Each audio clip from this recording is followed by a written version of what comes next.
جس چیز نے انہیں متاثر کیا وہ والہانہ عشق تھا. صحابہ کرام جو والہانہ حضور سے محبت کرتے اور حضور کے تبرکات سے برکتیں حاصل کرتے، یہ وہ والہانہ انداز تھا جس سے حضرت عروہ بن مسعود متاثر ہوئے اور ایمان لے آئے بعد میں. تو انہوں نے اس والہانہ انداز کا ذکر کیا.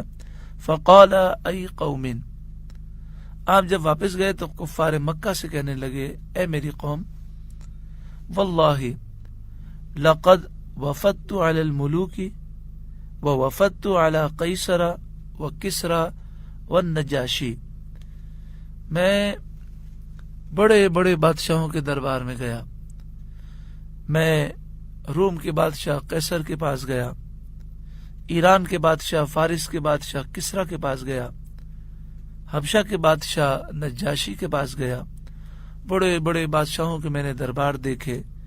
واللہ ان رأیت ملکا قط، میں نے اللہ کی قسم ایسا کوئی بادشاہ نہیں دیکھا، یعظمہ اصحابہ ما یعظم اصحاب محمد محمدا، جتنی صحابہ کرام سرکار دو عالم صلی اللہ علیہ وآلہ وسلم کی تعظیم کرتے ہیں، اتنی تعظیم کرتے ہوئے میں نے کسی بادشاہ کے درباریوں کو نہیں دیکھا. یعنی صحابہ کرام کتنی تعظیم کرتے ہوں گے کہ عروہ بن مسعود کہتے ہیں کہ بادشاہ کے درباری بادشاہ کی بڑی تعظیمیں کرتے ہیں، لیکن حضور کے اصحاب حضور کی جو تعظیم کرتے ہیں ایسی تعظیم کسی بادشاہ کی بھی نہیں کی جاتی. واللہ ان تنخم نخامتا الا وقعت فی کف رجل منہم، نبی کریم صلی اللہ علیہ وآلہ وسلم اپنا نور بھرا برکت بھرا خوشبودار لعاب دہن مبارک نخامہ مبارک، دیکھیں بلغم، تھوک اور رینٹ یہ وہ چیزیں ہیں جس سے گھن ہوتی ہے. کسی انسان کو دوسرے انسان کی ان چیزوں سے پیار نہیں ہو سکتا، مگر سرکار دو عالم صلی اللہ علیہ وآلہ وسلم کے بدن مبارک سے نکلنے والی ہر چیز نور ہے، برکت ہے، خوشبو ہے اور شفا ہے.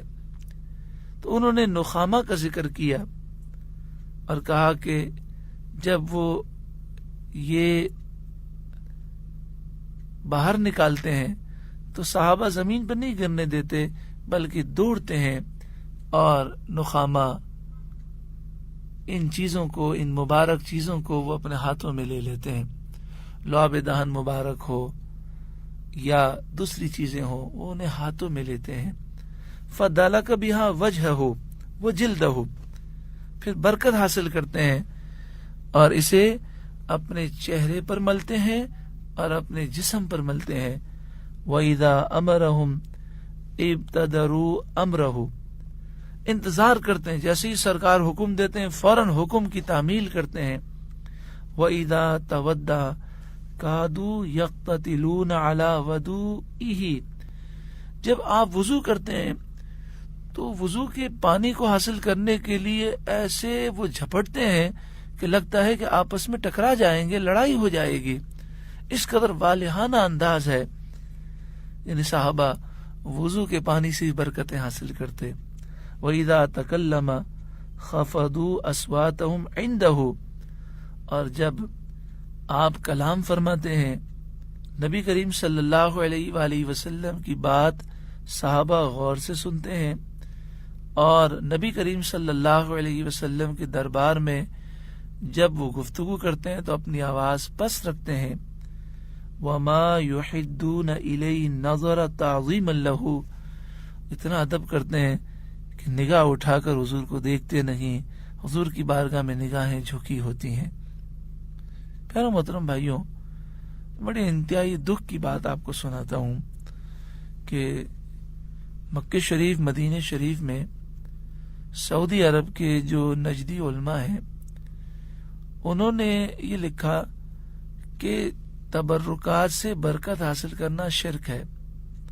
مجھے پڑھ کے بڑا دکھ ہوا کہ نبی کریم صلی اللہ علیہ وآلہ وسلم کے صحابہ تو تبرکات سے، حضور سے نسبت رکھنے والی چیزوں سے برکتیں حاصل کرتے، اور ناسمجھ لوگ اسے شرک کہتے ہیں۔ خیر، نصیب اپنے اپنے ہیں۔ اللہ تعالی ہر ایک کو تعظیم مصطفیٰ صلی اللہ علیہ وسلم نصیب فرمائے، اور جو ہدایت یافتہ نہیں، اللہ انہیں ہدایت نصیب فرمائے۔